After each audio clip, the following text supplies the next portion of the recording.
उपासक और राम समाज के लोग आए थे और कहा कि मेरा विद्यालय यहाँ चल रहा है, भवन मेरा नहीं है, मैं बिना भवन का हूँ। मैंने पूछा क्यों नहीं बन रहा है? उन्होंने कहा कि जमीन ही नहीं है।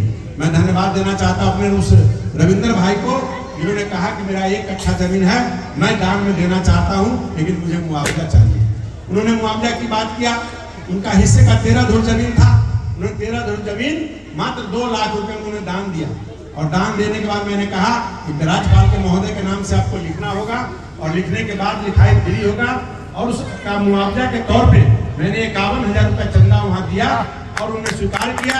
और मैंने कहा कि जमीन लिखवा करके मैं अपने विधायक फंड से 10 लाख रुपए का वहाँ 2 कमरे का छतदार विद्यालय का रूम, चापाकल और 1 शौचालय और 1 प्रिंसिपल के बैठने के लिए एक कमरा का छतदार व्यवस्था मैंने आज घोषणा किया है।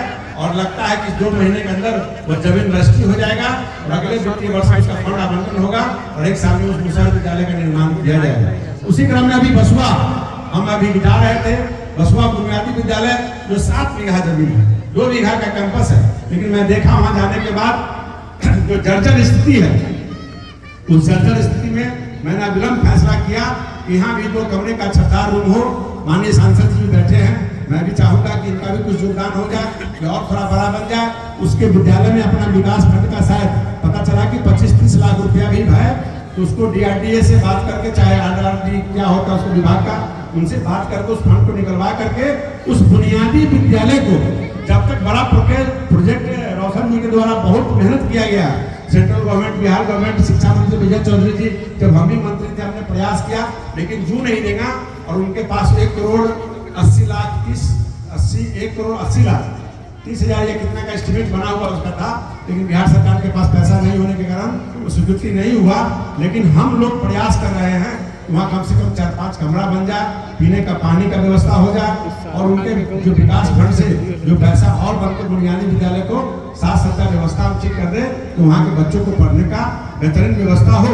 और वहीं पर विकल्प जो रास्ता का प्रॉब्लम था, उस विकल्प का भी निदान कर लिया गया है, जिसका 90% व्यवधान समाप्त हो गया है।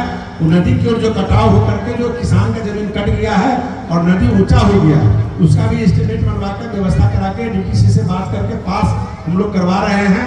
और नदी का डाइवर्ट करके विद्यालय का आवागमन सुंदरखौली से जुड़ जाए और कनेक्शन बसुआ सुंदरखौली का हो जाए, इसकी भी प्रक्रिया हम लोगों ने किया है। राम किंकर बाबू भी बता रहे थे कि वो जनार कटौझा तो बसुआ जो हमारा इस औड़ाई का क्षेत्र है, कटरा भी मेरा ही क्षेत्र है, लेकिन वैसे जगह पर घर तो हमारा इस पार आ गया, लेकिन हमारा प्राण, हमारा जान, हमारा खेती, सारा संपत्ति उस पार में है। उपधारा होने के कारण हम लोग पानी के कारण नहीं जा पाते हैं।